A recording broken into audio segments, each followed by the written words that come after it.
Hello, everybody. I'm Harvey Silverman, back for another episode of NGCOA Golf Business Live Tech Talk. We are spanning the globe once again, introducing to our audience the CEO of Tagmarshal, Bodo Sieber. Bodo is coming to us from Cape Town, South Africa.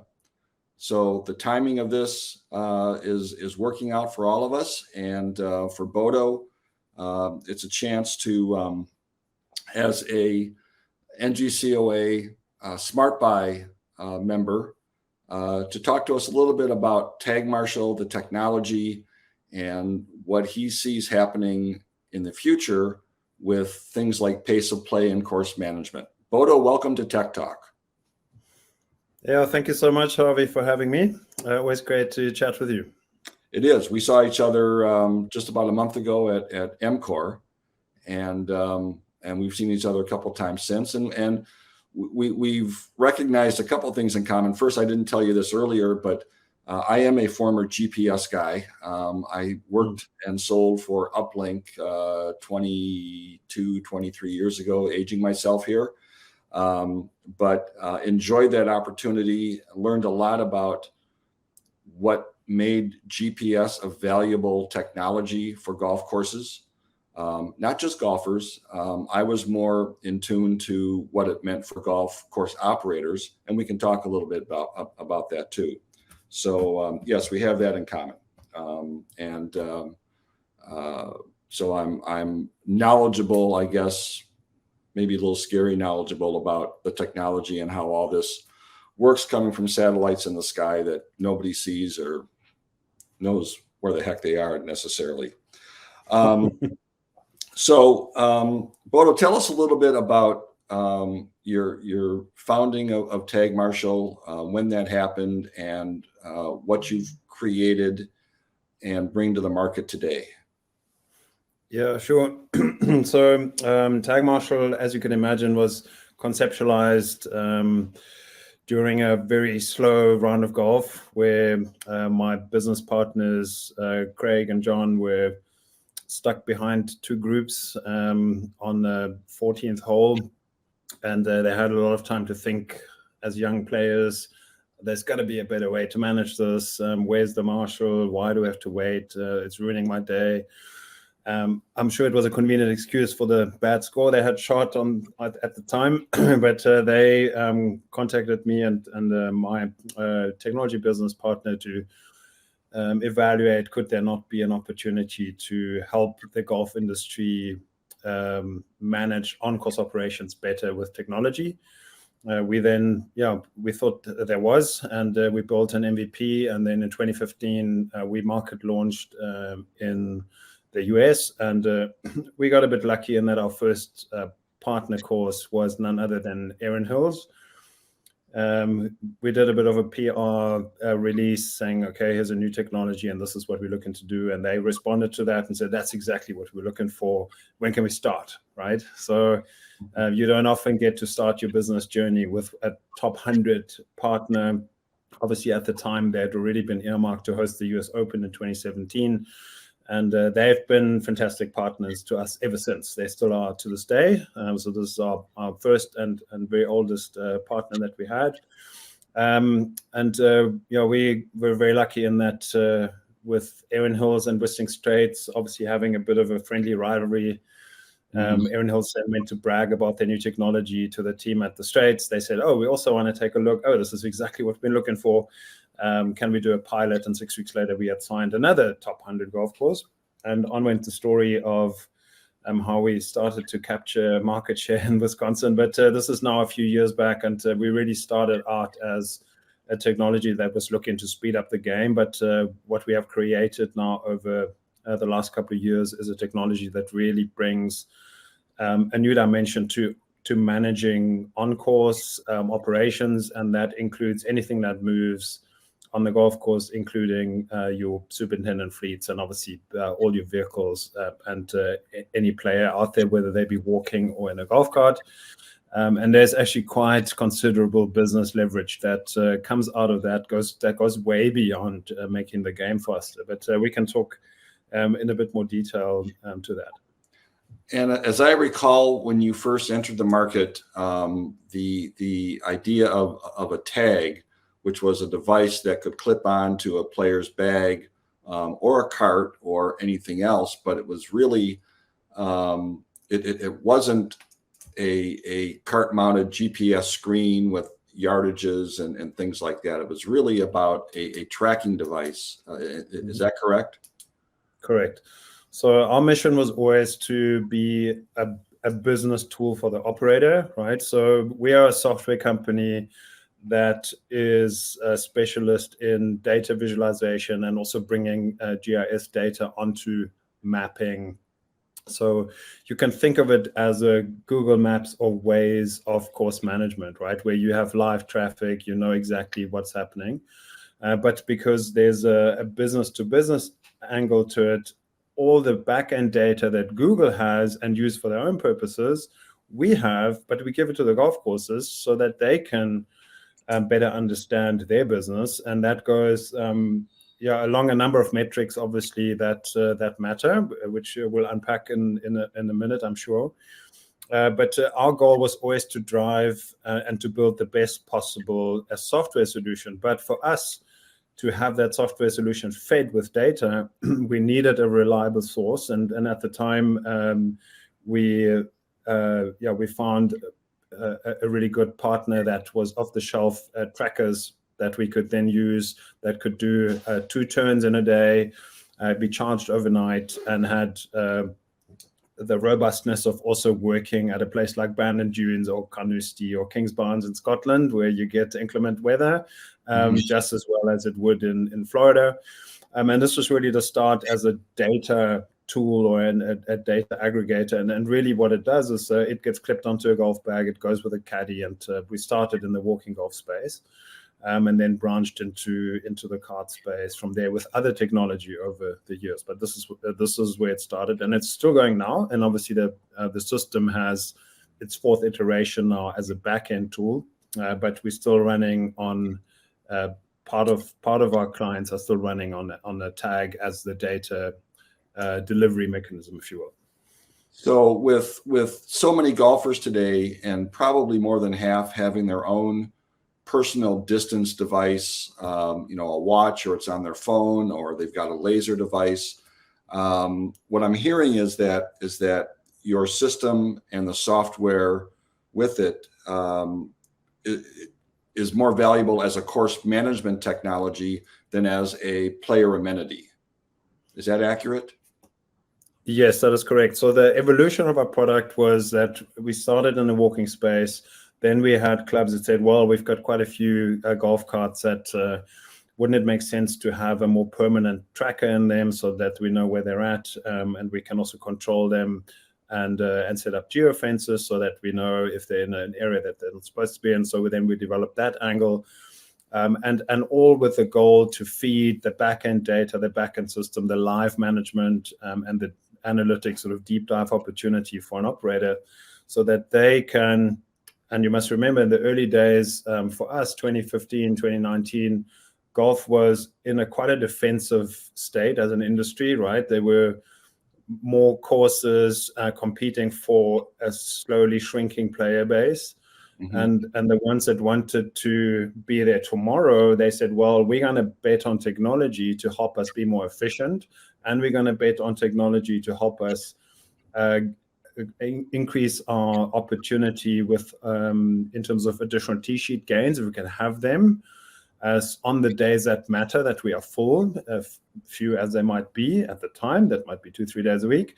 And we're going to bet on technology because we want to make sure that our team can do a better job with fewer hours, right?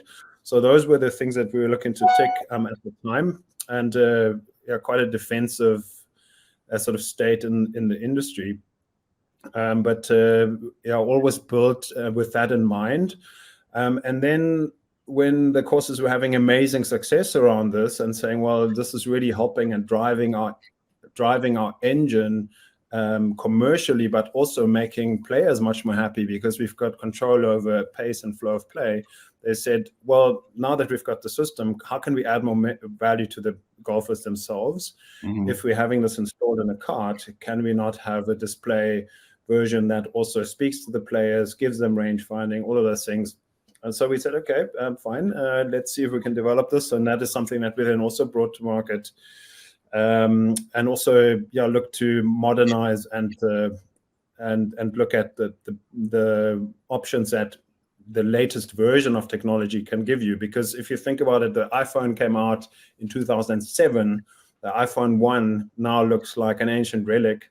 And how things have developed in 15 years or so has just been tremendous, right? So obviously a couple of years in technology, things make big leaps forward. And that is exactly what we were able to also then bring into that latest product option. But again, everything is geared to feeding data into the operation so that operators can get more done with fewer man hours and obviously much more control over things.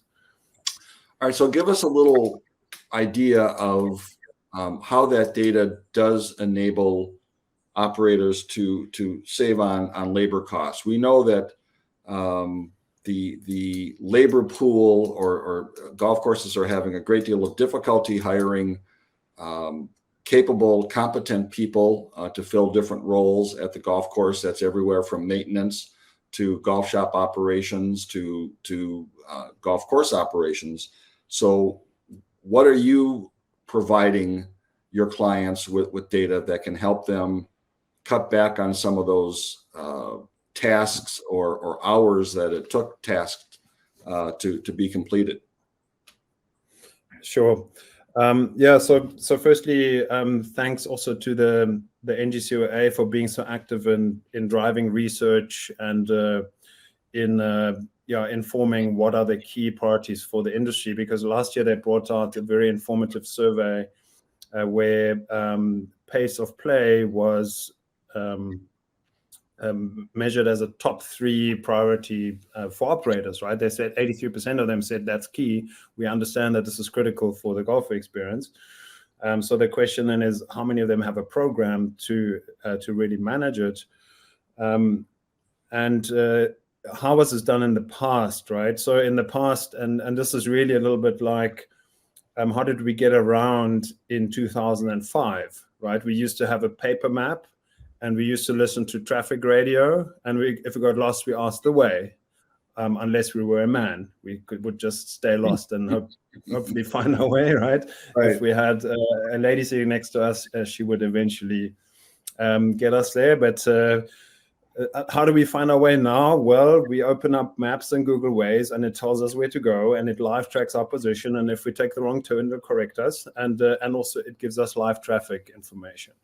So if you transfer that to the golf course, how did we used to manage pace of play? We had a couple of rangers or marshals out, right, that used to look for gaps in the field. They were very often at the wrong place at the wrong time. And also when they went up to players and said, hey guys, you're slow, will you speed up? The players would say, no, it's not us, the guys in front of us, get lost, right? I'm paying good money to play, who are you to call me slow?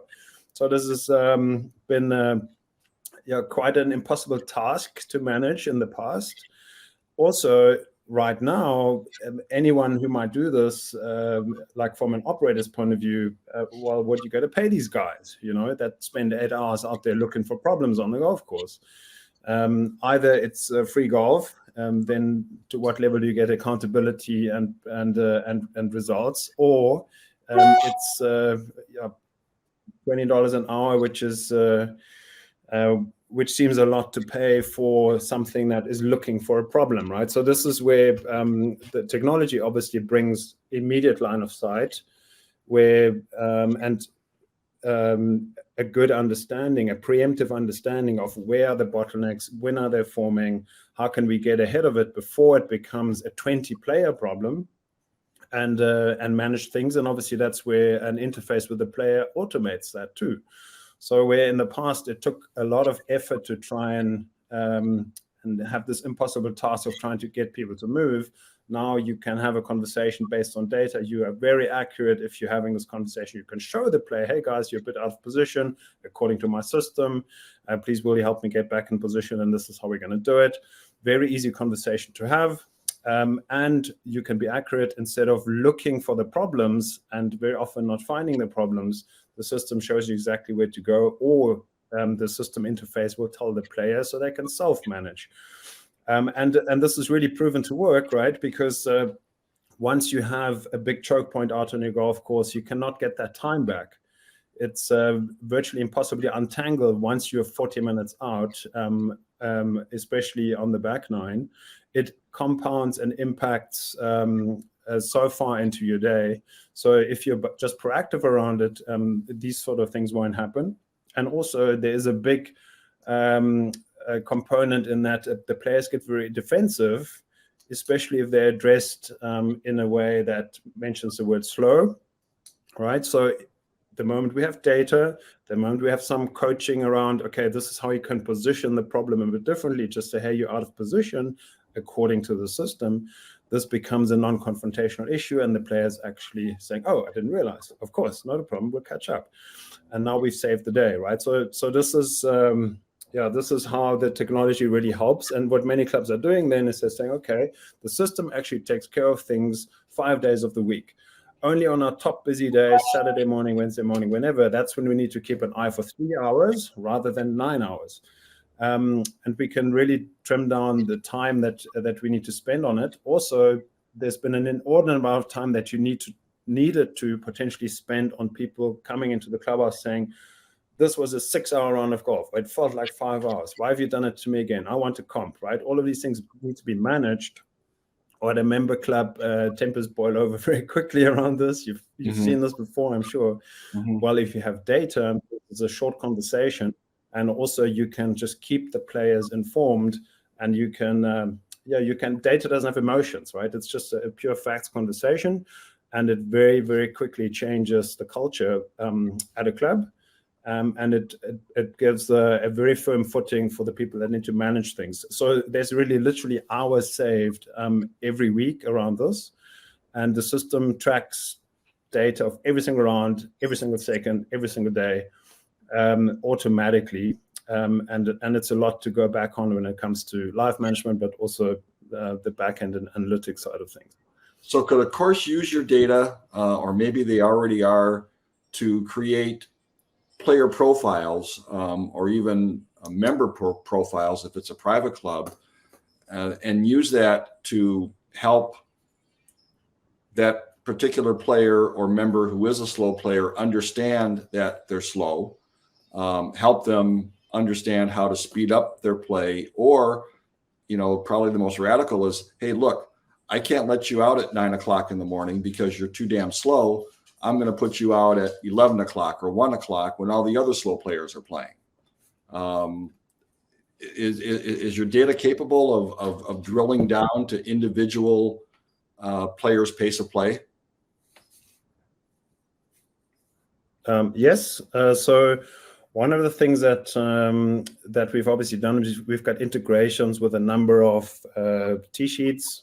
I think it's about 20. So you name them, we have them, and we can now feed that data into our system. And not only do you have a benefit in your live management, because if you click on a group on the golf course, hey, that's Mr. Silverman, right? And these are the players in the group, and you can address people accordingly, and you can manage the service around them, especially at a private club, with much more certainty. But we are tracking and building a player profile on a player on every single round that they play at the course. So very quickly, even if a single player sometimes does well if he plays in combination with other players, very often the cream rises to the top, right? And the heavier, the slower players, they drop to the bottom. So then you can look at your list of profiles and see, okay, this player actually is delaying others on a regular basis. And sometimes you can then have an educational conversation, right? Here's what we're finding. And also the players, where we have data on every round, we can look at a track map. We can literally see this is how the player progressed. Here's where they're starting to fall out of position. Maybe there's a certain hole that they're struggling with, or a certain setup on a certain day. We can then backtrack that, and we can potentially educate them on how to approach it differently, because obviously players want to be compliant. They don't want to be called out on that. But also we can help then some, like you suggested, and I need to be diplomatic around this, but some managers then use this to influence their lottery system, right, on a Saturday, because they realize if this group of X players percentage, if I give them the 7:30, 8 o'clock, then I'm causing a problem in terms of management for the rest of the day. So those tea times may not be available until the player has proven that they can actually lead the pace, if you will, right? So this is absolutely part of the program, and it's quite amazing what happens once you have this information and how you can then better manage all of these conversations, because it's incredibly sensitive, especially at a member club.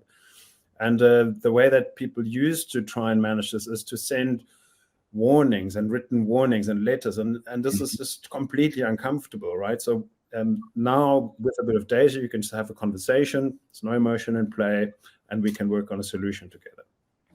Yeah, I don't think you need to be diplomatic about that, Bodo. I think you can be quite forthright with letting people know how to use that data and how to make their operations and the vast majority of their golfers happier than they are now. So don't hold back on that. You laugh how many times it's a member of the committee or the club president that floats to the bottom of that pace ranking, and then you need to decide how diplomatic you want to be as a golf director, right? Yeah, I guess so. I want to diverge just slightly to the course management technology, the things like electronic fencing and so on, which was what really sold me when I was selling GPS. Was, hey, look, these are these great features that golf courses can use. The superintendents love it. We don't have to have carts rolling into places we don't want them, especially the ponds and the streams and so on. All those elements I thought was more valuable to a golf course than trying to sell the amenity and claiming that, hey, we're going to increase pace 20 minutes on every round that's played. It's probably why I got fired, because I didn't buy that from the company I was working for. But yeah, the electronic fencing and the other elements on an operational side. Tell us a little bit more about how you've developed that. Yeah, so what you're talking about is geofencing, right? And the way that works is that obviously the cart that has a tracker built in has got an awareness of where it is in space. And then you can literally draw a fence over a map and say, this is an area I do not want this cart to go into. So the way that we manage this is we have a visual and an audible alert that alerts the player and tells them, hey, you're in an area you're not supposed to be in. Please will you back out. And the alternative to doing that is to just dead stop the cart and only allow the player to reverse out, which we've done a lot of research into. This is a major player experience detractor, and also obviously slows down the round. So we decided to rather give the player the benefit of the doubt that once they hear and see that they're not supposed to be in an area, they'll respond accordingly and get back on the cart path or move out of the area. And we're finding that this works really well. So the benefit here is obviously you can keep people compliant, and also because you have the player profile linked to this golf cart, if somebody were to really misbehave, you know exactly who that was and where, and you can show them on the track map at this hole at this time. You were in this cart and you transgressed, you went into an area you're not supposed to, and you did damage Y, right? So this is very helpful, and because obviously the players understand that and the system interacts with them, they also understand these are the areas I'm not supposed to go in. Okay, I'm going to be compliant, and that obviously saves superintendents a lot of headache and also a lot of time fencing off certain areas that they're trying to protect. But the nice thing about the data collecting of the carts and walkers all the time is also that we can now generate another point of value to the superintendents, and that is a heat map. So a heat map basically that shows this is where people go, this is where they spend a lot of time, this is where they cut potentially corners as well, and this is where they never go, right? So you can see the opportunity here is that you can see compaction potentially before you can actually recognize it, just by having certain areas, depending on certain setups, really light up bright red, because players go there and drive there a lot. And then there's also savings opportunities, especially on certain fairways that a lot of courses are utilizing, where players never go, right? There is just nobody ever there. So why would we throw the same amount of labor hours, fertilizer, irrigation onto an area that we can actually adjust and make a bit more maintenance friendly? So this is another opportunity that this data brings, and especially in areas that are water stressed, this is becoming highly interesting for superintendents, as you can imagine. Right, where courses are taking non-playable areas, removing that turf, replacing it with drought tolerant vegetation or something else, because hey, balls don't go there. So why do we need turf? And you're right, that's especially important. That's been happening out in California now for a number of years, also heavily in Palm Springs and the Los Angeles area, Arizona as well. So let's get back to pace. What you sent me this morning was really interesting, and I'm curious to know how you, as you're working with a client or working with a potential client, how you're explaining your measurement of pace performance, because as you put it, there's average time versus goal time, there's pace breakdown and pace distribution, and there's also pace breakdown by time of day. So as you put it in the email you sent this morning, it's unlikely, if not impossible, to have a 20-minute improvement across the board in pace of play. There's going to be a certain percentage of rounds that are going to be played much faster than what the goal time might be. There's some that'll be right on the button with what that goal time is, and there's going to be others that are going to be slower or quite a bit slower. So explain a little bit about how you counsel your clients in understanding these metrics. Yeah, so the classic metric of how we're trying to get a handle on how we're performing is obviously what is our average round time versus our goal time, right?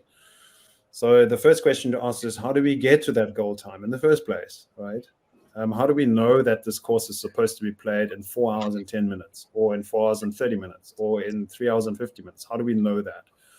So that is very often where there is some spot check data that's sampled, or we're working on a certain set assumption that a par 3 is supposed to be played at this time, par 4 that time, par 5 this time, and then we work out how much time there is. So this is what's the runtime for the course. So this is how things used to be done in the past. But like you're saying, because there's all shapes and sizes of players, there's other variables like our setup, like weather. This is a space that has a lot of variables to consider, right?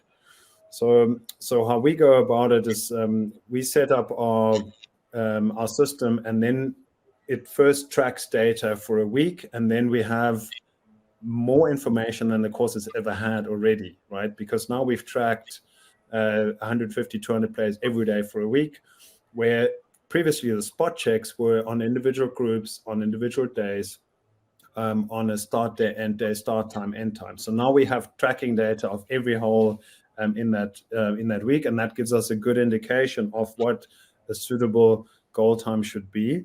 Yeah, so we want to get an understanding of what is the actual realistic runtime hole by hole, and then how do we get to a total goal time, including a turn time, right? You have a halfway house, we want to understand that. So then we have a realistic baseline. Yeah, so the way that things used to be measured is we had more or less an indication of what the goal time should be. And maybe that was set 5 years ago, right? but we're still running with that. Okay, so now we have an indication of what that is based on actual data that we got from now. So the next consideration is, well, what is the average round time? And obviously the average round time, where it is an easy, logical way to measure ourselves against the benchmark. Average, unfortunately, are also very bad because they hide all the outliers. If you think average temperature, if you think average house price, if you think average height of a human, right? You're a tall guy, I'm a tall guy. Average golf score. Exactly, right. So it hides the outliers. It hides the fact that some guys on an incredibly tough course shoot 61, and others on a very easy course shoot 140, right? So it averages things out. So the average is actually a really bad indicator to measure performance with. So while we give that to the course, we're actually saying you need to be a little bit smarter and look at, and obviously with data automatically being collected, that is quite easy to illustrate. How do we break down the time that gets played versus your goal time? And what we then very often find, and you've seen this movie before, if you get the first round out, you can probably play a course that's played in 420 in 3 hours 45 because there's nobody ahead of you, right? Right. So you're now pushing down average versus if you're teeing off at 11:30, well, the course already a mess, you're probably going to play it in 4 hours and 50, and that's just how it is, right? But not so. So we're looking at what's the breakdown, and then that really gives an indication of the quality of the experience that we're delivering as a golf course. Because if 50% of our rounds that we're serving up, even if the average round time looks okay or just slightly off, because we have so many quick rounds, twosomes, what have you, that are bringing the average down, there's still 40-50% of the rounds that are 10 minutes over, 30 minutes. Sometimes it's 30% of the rounds are 40 minutes over. So 30% of your 200 players today have played 40 minutes longer than they thought they would. And we can then show wait times as well, right? We can show T-box wait times, which is obviously a key frustrator for players. Right. Now, once you have this understanding, you can then go and obviously live manage accordingly where are the holes where we often find choke points, and also live manage if a group falls out of position, let's get onto them and help them get back in position before they impact 15 players behind them. And everyone's day is half an hour longer than they expected, right? So live management is key. But really looking at the data with a bit more depth is obviously where technology is very helpful. I'd like to talk about the strategies that a lot of the clubs that we work with then can deploy, and obviously we teach them how to do that, and the results that they then get. If you're okay with that, and one of them that's fairly close to you is obviously Pebble Beach. So with the understanding of, okay, certain times of day have got a certain runtime, they now stagger their goal time approach. So Kiowa does the same. There's a couple of hundred clubs of ours that now do this, where it's not a one-size-fits-all goal time that gets applied to daily management, but they're saying what we have seen is our course can be played in 3 hours and 30 minutes, right? So we are setting our start goal time for the day at 3:30. And we want to manage things in line with that. Then we stagger this up by 10, 15 minutes for our next slot of tee times. And then we go up, and then we go to 4. Then in the afternoon, we might go to 4:20. This is obviously not Pebble Beach. Pebble Beach is a tough, long course. But this is how we can then manage certain slots of the day accordingly. And ideally, we want to then also find players that are willing to and want to play more quickly, or we will have newer players that want to take their time and shuffle them into the times of the day that are not that sensitive, right? Where we might play in 4:20 and we're quite happy. But once we bring that control in, it's amazing what happens to the average round time. The average round time now really comes down by 30 minutes. But the key is that there used to potentially be a critical time with lots of holdups and lots of bottlenecks, say around 90 minutes into the round from the 8:30 tee times onwards, where you would be 40, 50 minutes over in your round at that point, and you would wait at every hole. So what our data shows is that if you manage things in this way, you can bring that time down by 50 minutes and things flow and there's no holdups. So your effective result is that now 80% of your rounds come through on pace or quicker, right? Because you have your day mapped out according to the best possible flow, and you manage things accordingly. It's a much tighter way of managing things, but the system helps you do that hard yards and the work around it. And we just need to keep an eye and stay on top of the outlier groups that do fall out of position before they destroy everyone else's experience. So a mixture of the live data and understanding how the day maps out, those are some of the strategies. And then you can look at how can we tighten intervals at some of the quicker times and generate additional capacity, which is highly successful. And obviously, at such a highly leveraged business as a golf course in terms of fixed costs, any additional capacity that you can put out is straight bottom line, a profit opportunity, basically. And this is where a lot of the resorts are getting very excited and literally making hundreds of thousands of additional dollars by creating some more capacity that they never had before, alongside everyone else's experience getting better. So this is where the science of this gets quite interesting for a data geek like myself. But the nice thing is that we're really making it easy for the operators, and it's very plain to see for them once they see the data visualization and how things stack up, and once they learn how to read it a little bit. Yes, absolutely.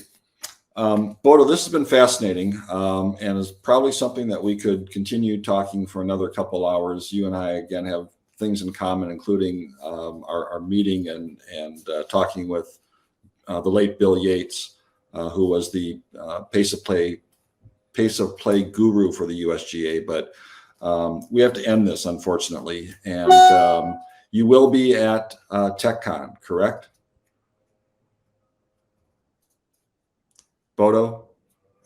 Yes, I'm certainly hoping to be there. And I was at the last iteration in 2018, and it's been too long. It's a fantastic event, so I'm hoping to see you there. Good.